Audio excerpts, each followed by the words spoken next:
Yeah.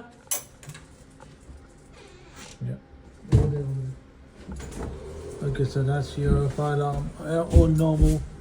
It just says supply, no other lights, means all normal. If I trigger the cold point, you've got to lift it and then trigger it. As soon as I trigger it,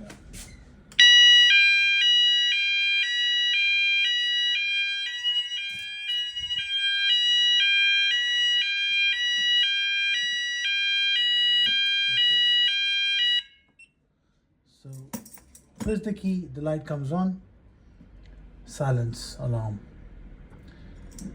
And we can see we broke the cold point, so it's a plastic cold point, not a glass one, so you literally just put in there, twist it, reset, and then go back, put in the keys, on, control panel reset. The lights are gonna go off. Whole panel is back to normal. We're giving you the keys, 3